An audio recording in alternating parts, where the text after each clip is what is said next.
Magandang araw mga kabubbles. Narito ang latest news ngayon sa PBA. Two times PBA MVP James Yap magpapaalam na muna sa PBA. At dalawang star players ng Hinebra out na sa Governors Cup playoffs dahil sa injury. At Coach Charles Chu lock-in na kay Howard bilang import ng Converge sa Commissioner's Cup.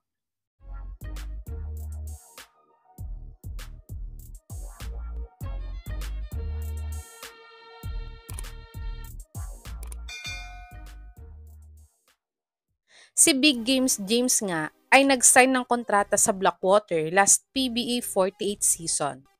Matapos nga niyang hilingin sa rain or shine management na i-terminate na lang ang kontrata niya dahil hindi na nga siya dito nagagamit dati. At win-win naman ang sitwasyon niya sa Blackwater dahil ginawa din naman nila siyang endorser nila ng product nila. At ngayon nga ay gusto niya daw munang iwan ang PBA dahil gusto niya munang mag-focus sa kanyang politics career.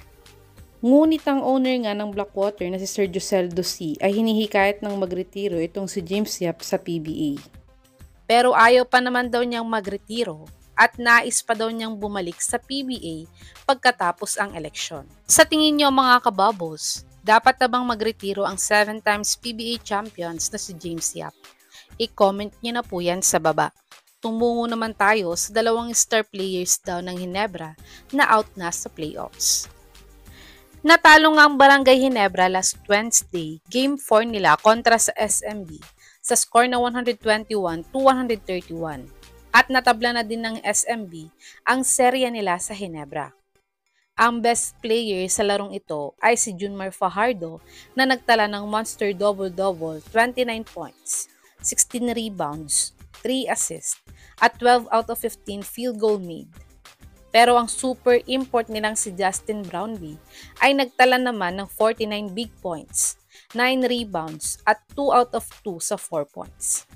Kahit nga mataas ang scoring ng import nila at pati locals, ay kinulang nga daw sila sa depensa ayon nga mismo kay Coach Tim Cone. At ang bad news pa nga sa Barangay Hinebra ay hindi na nga makakabalik ang bago nilang big man na si Isaac Go dahil sa injury.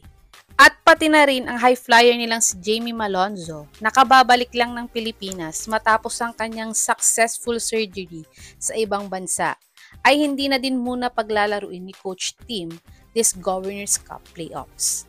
Sa tingin niyo mga kabubbles, kaya-kayang pumasok muli ng Barangay Hinebra sa finals ngayong conference kahit nabawasan sila ng mga star players?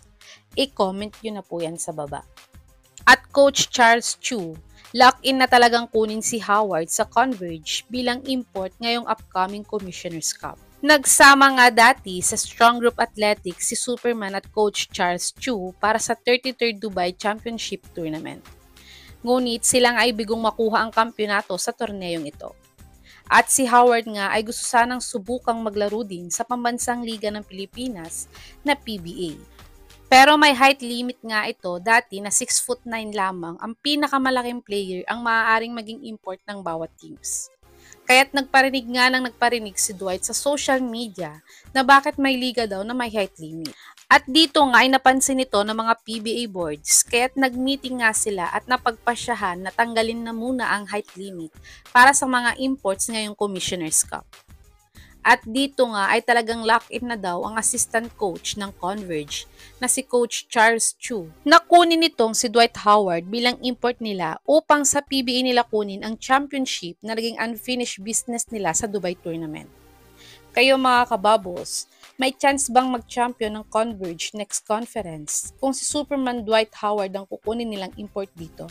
I-comment nyo na po yan sa baba.